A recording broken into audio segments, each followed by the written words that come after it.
Hi hello friends, എല്ലാ കൂട്ടുകാർക്കും നാളത്തെ അടിപൊളി പ്രൊമോ റിവ്യൂയിലേക്ക് തന്നെ സ്വാഗതം കേട്ടോ. അങ്ങനെ പ്രകാശൻ ദീപെടുത്ത് പറയുന്നുണ്ട്, ദീപ് ഞാനൊന്ന് പോയി നോക്കട്ടെ ദീപ് എവിടെ വരാന്ന് പറയുമ്പോ ദീപ് പറയുന്നുണ്ട്, വേണ്ട പ്രകാശ് ഏട്ടാ പോവണ്ട. ഒന്നത്തെ കാര്യം ഈ സമയത്ത് ഒറ്റക്ക് പോണത് ശരിയല്ല. എടി എന്നെ എന്ത് ചെയ്യാനാണ്? എടി എന്നെ കൊണ്ട് ആർക്കും ഒരു ഉപയോഗവും ഇല്ല. ആർക്കും എന്നോട് ഇപ്പൊ ശത്രുതയില്ല. ഞാനിപ്പോ ഒന്നുമില്ലാത്ത മനുഷ്യനല്ലേ. കരള്, ഹൃദയം, അങ്ങനെ പല ഭാഗങ്ങളും പണി മുടക്കി ഇരിക്കില്ല. അപ്പൊ അതുകൊണ്ട് ഗംഗപ്രസാദ് എന്തായാലും എന്നെ ഒന്നും ചെയ്യാൻ പോണില്ലടി. പക്ഷെ പേടിക്കണം ഒരാളെ, നമ്മുടെ മോളുടെ പുന്നാരപുത്രൻ. അവൻ ചിലപ്പോ എന്നെ കൊല്ലുമായിരിക്കും, പക്ഷെ വേറെ ആരും എന്നെ ഉപദ്രവിക്കാൻ ചാൻസ് ഇല്ല ദീപേ.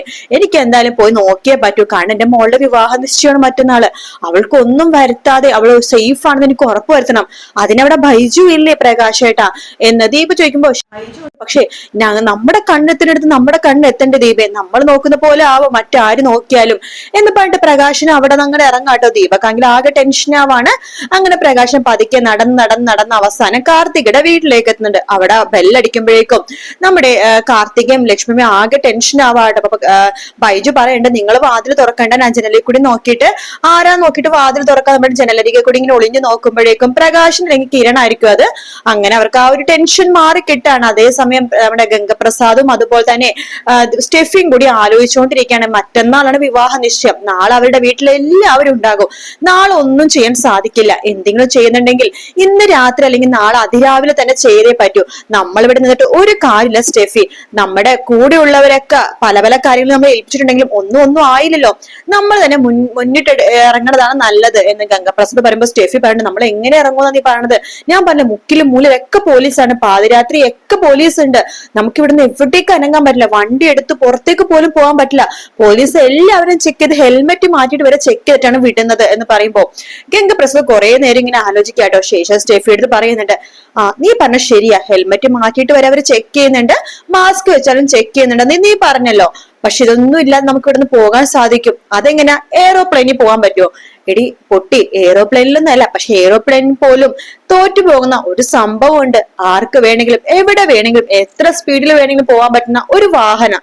നീ ഉദ്ദേശിക്കുന്ന ആംബുലൻസ് ആണോ? അതെ, ആംബുലൻസ് തന്നെ. നമുക്ക് ആംബുലൻസിൽ അങ്ങോട്ടേക്ക് പോകാലോ. എടാ, ആംബുലൻസിലേക്ക് എങ്ങനെ പോകാനാ എന്ന് പറയുമ്പോഴേക്കും, എടി ഞാൻ പറഞ്ഞുതരാം, നീ ഒരു ആംബുലൻസ് വിളിക്ക്.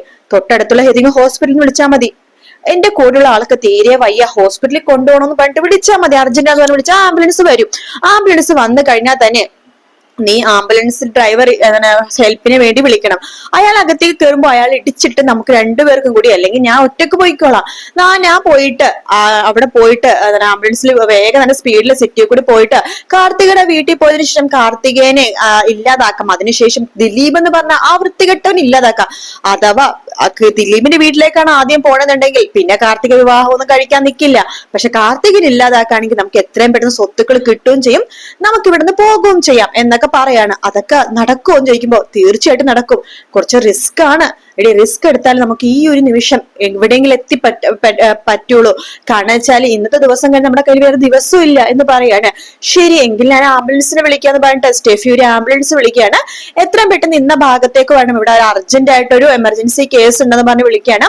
കേട്ട പാതി കേൾക്കാത്ത പാതി ആംബുലൻസ് ഡ്രൈവർ അങ്ങോട്ടേക്ക് വരുവാണ്. പാവം അയാൾ വന്നിട്ട് വീടിനുള്ളിൽ കയറുമ്പോഴേക്കും ഗംഗപ്രസാദും സ്റ്റെഫിയും കൂടി ചെന്ന് അയാളെ തല അടിച്ച് നിലത്തേക്ക് കിടത്തുകയാണ്. ശേഷം കയ്യും കാലൊക്കെ മുറുക്കി കെട്ടാണ്. നീ പോയിട്ട് വാടാന്ന് പറയുന്നുണ്ട് സ്റ്റെഫി.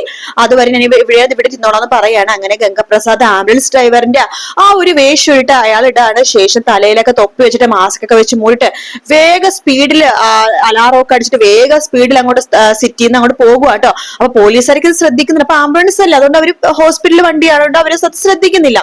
അങ്ങനെ ഗംഗപ്രസാദ് കറക്റ്റ് ആയിട്ട് കാർത്തികയുടെ വീട്ടിലേക്കല്ല, കാർത്തികയുടെ വീട്ടിൽ നിന്ന് കാർത്തിക കല്യാണിയുടെ വീട്ടിലേക്ക് പോയെന്ന് ഗംഗപ്രസാദ് മനസ്സിലാക്കുന്നുണ്ട്. അതായത് കാർത്തികനെ ലക്ഷ്മിയമ്മനെയും കൂട്ടിയിട്ട് കിരണിന്റെയും കല്യാണിന്റെ വീട്ടിലേക്ക് കൊണ്ടുവരുന്നുണ്ട്. അപ്പൊ കല്യാണിയുടെ കൂടെയാണ് കാർത്തിക കിടന്നുറങ്ങണം. അപ്പൊ കല്യാണിന്റെ വീട്ടിൽ പോവാണെങ്കിൽ കാർത്തികനെ കല്യാണിനെ ഒരുമിച്ച് ഇല്ലാതാക്കാൻ പറ്റുമെങ്കിൽ എത്ര പേര് ഇല്ലാതാക്കാൻ പറ്റും അത്രയും പേര് ഇല്ലാതാക്കാൻ വെച്ചിട്ട് ഗംഗപ്രസാദ് നേരെ പോണത് കല്യാണിന്റെയും കിരണിന്റെ വീട്ടിലേക്കാണ്. അവിടെ എത്തുമ്പോഴേക്കും മതിൽ ചാടുമ്പോഴേക്കും ഈ ശബ്ദം കാർത്തികയും കല്യാണിയും ഉറക്കത്തിലായിരിക്കും, നല്ല ഉറക്കത്തിലേക്ക്. അവർ പെട്ടെന്ന് ചാടി എഴുന്നേക്കുന്നുണ്ട്. പ്രകാശനും എഴുന്നേക്കുന്നുണ്ട്. പെട്ടെന്ന് തന്നെ പ്രകാശൻ കയ്യിൽ വലിയൊരു ഇരുമ്പോലൊക്കെ പിടിച്ചിരിക്കുകയാണ്. അപ്പൊ ദീപ പ്രകാശിട്ട് എന്തൊരു ശബ്ദം കേട്ടല്ലോ, അവനാവാൻ ചാൻസ് ഉണ്ട് എന്ന് പ്രകാശൻ പറയാണ്. മക്കളെ നിങ്ങൾ അനങ്ങണ്ടെന്ന് പറഞ്ഞിട്ട് പ്രകാശൻ പതുക്കെ പുറത്തേക്ക് ഇറങ്ങി നോക്കാൻ വേണ്ടി തുടങ്ങുവാട്ടോ. അങ്ങനെ നമ്മുടെ കല്യാണിന്റെ വീട്ടിലേക്ക് ഗംഗപ്രസാദ് വരുന്നുണ്ട്. എന്തായാലും ഗംഗപ്രസാദിന്റെ അന്ത്യം ഒന്നില്ലെങ്കിൽ പ്രകാശന്റെ കൈ കൊണ്ട്, അല്ലെങ്കിൽ നമ്മുടെ ലക്ഷ്മി അമ്മയുടെ കൈകൾ കൊണ്ടിട്ടാണ് കേട്ടോ. അതേസമയം സരയു ആണെങ്കിൽ മനോഹറിനെ കാണാൻ വേണ്ടി ജയിലിലേക്ക് പോവാട്ടോ. അപ്പൊ മനോഹർ വരുന്നുണ്ട്. കിരണും കല്യാണി തന്നെ മോളെയും കൊണ്ട് വന്നതാണെന്ന് വിചാരിച്ചിട്ട് വേഗം തന്നെ ഓടിപ്പോട്ടോ. സരയുവിനെ കാണുമ്പോഴേക്കും മനോഹർ ചോദിക്കുന്നുണ്ട്, സരയു നീ ഒറ്റക്കാണ് വന്നത്, കുഞ്ഞിനെ കൊണ്ടതില്ലേ? ഒരു കുഞ്ഞ്, നീ ശബ്ദിച്ചു പോയത്. കിരണിനെയും കല്യാണിക്ക് കത്തയച്ചിട്ട് നീ അവരിവിടെ വിളിച്ചു വരുത്തില്ലേ? എന്റെ മോളെ അനുവാദം കൂടാതെ അവര് കൊണ്ടത് നിന്നെ കാണിച്ചല്ലേ? സരയു അത് ഒരു പ്രാവശ്യം 2-3 പ്രാവശ്യം കത്തെഴുതിയപ്പോഴാണ് അവരെന്റെ മോളെ കൊണ്ടെന്ന് കാണിച്ചത്. നിന്റെ മോളോ? നീ ചത്തെന്ന് പറഞ്ഞിട്ട് ഞാൻ എന്റെ മോളെ പഠിപ്പിച്ചുകൊണ്ടിരിക്കുന്നത്. ആ സമയത്ത് അവരങ്ങനെ ചെയ്തു. ഞാൻ അതിനെ കിരണിനെയും കല്യാണിക്ക് നല്ല രീതിയിൽ വഴക്ക് കൊടുത്തിട്ടുണ്ട്. എന്തായാലും അവരൊരിക്കലും നിന്നെ കാണിക്കാൻ വേണ്ടി വരില്ല കുഞ്ഞ്. സരയു നീ വേണമെങ്കിൽ എന്നെ വെറുത്തോ എന്ത് വേണമെങ്കിലും ചെയ്തു, വേണമെങ്കിൽ നീ എന്നെ കുത്തി വേണമെങ്കിൽ ചെയ്തോ, പക്ഷെ മരിക്കുന്നതിന് മുമ്പാണെങ്കിലും ഞാൻ എന്റെ മോളെ കണ്ടിരിക്കും സരിയോ എന്ന് പറയാണ്ട് നീ എങ്ങനെ കാണാനടാ? ഞാൻ എന്റെ അച്ഛനോട് പറഞ്ഞിട്ട് ജയിലിൽ വെച്ചിട്ട് തന്നെ നിന്നെ ഇല്ലാതാക്കാനായിട്ട്. അഥവാ അച്ഛനെ കൊണ്ട് അതിനെ സാധിക്കുന്നില്ലെങ്കിൽ നീ എപ്പോഴെങ്കിലൊക്കെ പുറത്തിറങ്ങോളടാ.